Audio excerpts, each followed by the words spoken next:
నమస్తే, నా పేరు ఎస్సి సుబ్బారావు. నేను ఏపీఎస్ఆర్టీసీ రిటైర్డ్ ఎంప్లాయీస్ అసోసియేషన్ రాష్ట్ర అధ్యక్షుని.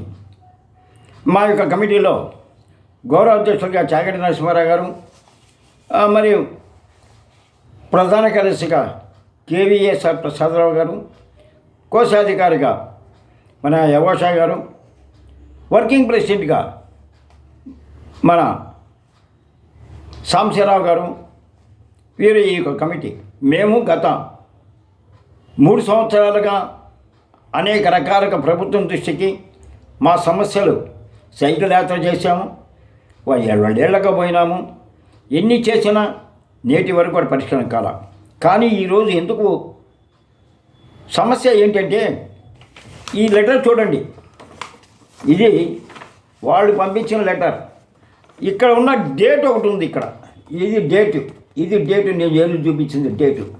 ఈ డేటు మార్చి ఒకే మ్యాటర్ని దాదాపు చూడండి, దాదాపు ఇగో 2 దీనిలో వచ్చి 7వ తారీఖు 10వ నెల, దీనిలో వచ్చి 18వ తారీఖు 9వ నెల, అట్లా దీనిలో వచ్చి 30వ తారీఖు 7వ నెల, దీనిలో వచ్చి ఇట్లా అనేకమైన డేట్లు ఇచ్చి, అసలు మేనేజ్మెంట్ కార్డు మేము అడిగినప్పుడు ఆయన 6/3/2025 నుంచి ఒక డేటు. ఇది చూడండి, ఇవన్నీ వాళ్ళు ఇచ్చినవి.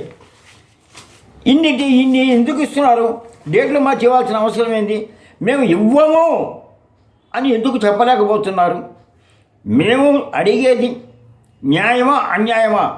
ఇటు గవర్నమెంట్, ఇది ఆర్టీసీ వాళ్ళు ఇస్తున్నది ఈ లెటర్. ఆర్టీసీ వాళ్ళు కాదు నేను పెట్టింది. నేను ప్రభుత్వానికి, ముఖ్యమంత్రి గారికి పెట్టాను. ప్రభుత్వానికి కూడా కాదు, ముఖ్యమంత్రి గారికి పెట్టినాను. ముఖ్యమంత్రి గారికి నేను మెమోరాండాలు 350 మెమోరాండాలు సమర్పించాను.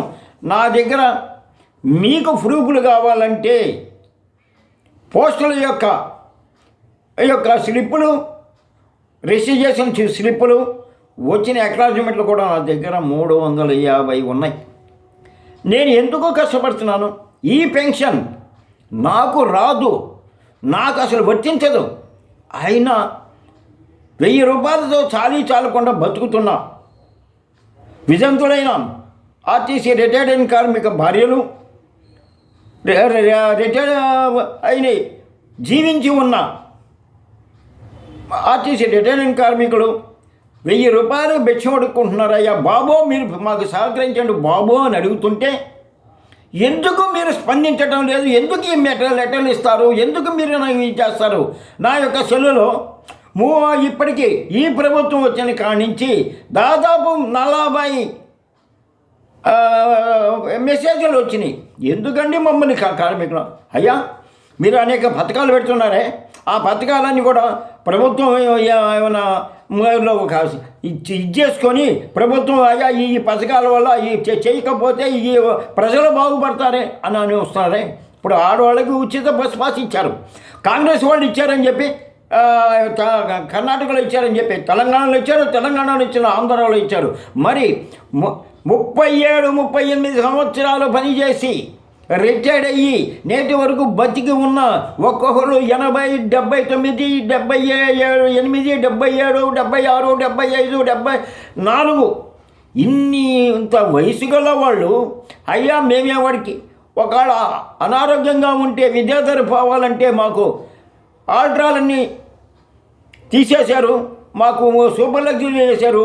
సూపర్ లగ్జరీలో మేము హాఫ్ టికెట్ ఇచ్చారు. ఈ హాఫ్ టికెట్కి మేము పోలేము.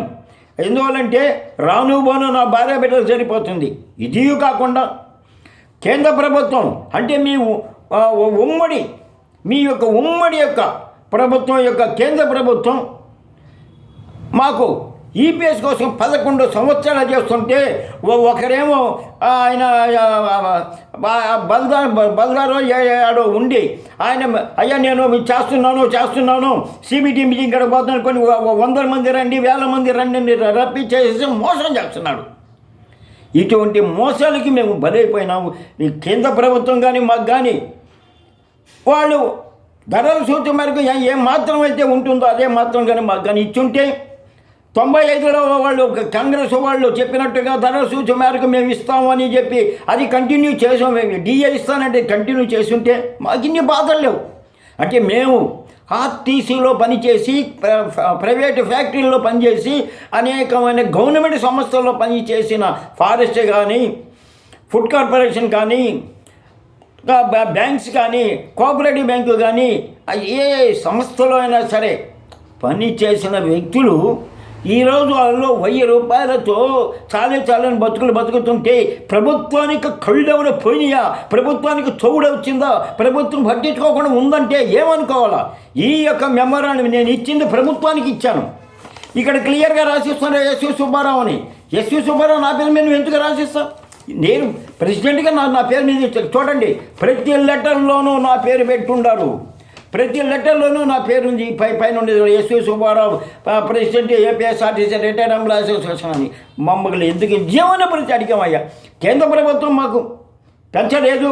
వాళ్ళు 7,500 అడుగుతున్నారు, ఒక ఆయన వచ్చి 9,000 అడుగుతున్నారు, ఒక ఆయన 5,000 ఇస్తున్నారు. 7 విభాగాల వల్ల కొట్టుకొని ఏదీ లేకుండా చేసేశారు. కాబట్టి మా కడుపు మంటతో, బాధతో, ఆకలి మంటతో, బాధతో మేము బతకలేని పరిస్థితుల్లో అయ్యా మాకు జీవన భృతి ఏమంటే మీరు ఇస్తానని చెప్పారు. మీరు అదే కడప మీటింగ్లో కానీ, ఎన్నికల సమయంలో 2024లో మీరు కానీ చెప్పకుంటే మేము అడగం. ఎందుకు చెప్పారు? చెప్పింది ఇవ్వండి. కానీ ఆ రోజు మీరు బస్సు పాసులు, ఫ్రీ బస్సు పాసులు ఇస్తామనో, లేకపోతే వృద్ధాప్య పెన్షన్ని 2,000 నుంచి 4,000 చేస్తామనో ఆ రోజు ఎన్నికల సభలో చెప్పలా. చెప్పింది మాత్రం ఏపీఎస్ఆర్టీసీ కార్మికులు, రిటైర్డ్ అయిన కార్మికులకు మేము జీవన భృతి ఇస్తాము, 1000 రూపాయలు బతకలేకుండానని చెప్పారు. గౌరవనీయులైన కడప ఎమ్మెల్యే మాధవరెడ్డి గారు మా యొక్క బాధను చూసి, మా ఆకలి మంటలను చూసి, మా యొక్క దీనస్థితిని చూసి, మేము బతకలేని పరిస్థితిని చూసి ఆమె అసెంబ్లీలో అడిగితే ఆ స్పీకర్ గారు ఆ యొక్క దాన్ని మరి ఉంచారో లేకపోతే దాన్ని తీసేశారో తెలియదు. కానీ ఆమెకు ఉన్న దయా దాక్ష్యాలు మీకు లేవా? ఆమెకున్న అంటే ఆ స్త్రీ కాబట్టి ఆమెకి ప్రేమ, అభిమానాలు, దయా దాక్ష్యాలు ఉంటాయి. కానీ మీకు లేవా? మీకు లేకుండా ఎందుకు పోయినాయి? మీ యొక్క కుమారుడు మన అమలాపురం వచ్చినప్పుడు, అమలాపురం మా కార్మికులు అడిగినప్పుడు మేము కూడా మా ప్రభుత్వం రంగంలో ఇస్తానన్నారు. మీరేమో రాయలసీమలో చెప్పారు, ఆయన కోనసీమలో చెప్పారు. ఏ సీమలో చెప్పినా కూడా మా యొక్క ఆకలి మంటలు ఇది అయిపోతుంది. మాకు మీ లెటర్లు మీరు మాకు వద్దు, మాకు మీ పని చేయండి అయ్యా. మేనేజ్మెంట్ వాడికి నేను సూచించేది, మీరు 3,000 ఇచ్చారు అయ్యా. మామూలుగా ఏ పని బాట చేయకుండా ఇక్కడ ఉండే వాళ్ళకి మటుకు 4,000 రూపాయలు ఇస్తుంటే మీరు మటుకు 3,000 రూపాయలు సిఫారసు చేస్తారా? ఈరోజు ఫోన్లో ఎండి ఆఫీస్ నుంచి నాకు ఫోన్ వచ్చింది. ఆ ఫోన్లో ఏమంటున్నారు తెలుసా? మేము సిఫారసు చేసాం. ఎంత సిఫారసు చేశారండి మీరు? ఏపీఎస్ఆర్టీసీ అంటే గవర్నమెంట్ సర్వీసా? ఏపీఎస్ఆర్టీసీ ప్రభుత్వ సంస్థ ఎప్పుడు 2019 నుంచి అయిందే కానీ 2019 ముందు కాదు ప్రభుత్వ సంస్థ. కాబట్టి మా ఇందు దయించి మీరు మా యొక్క జీవన భృతి మీరు ఇస్తారని కోరుకుంటూ మరొకసారి మాకు మీకు తెలియజేస్తూ, ఇది మా పోరాటం, మా ప్రాణాలు పోయినంత వరకు మేము పోరాడుతూనే ఉంటాం. పోరాటం ఆపం, శాంతియుత పోరాటానికి మేము ఉంటామని తెలియజేస్తూ నమస్తే.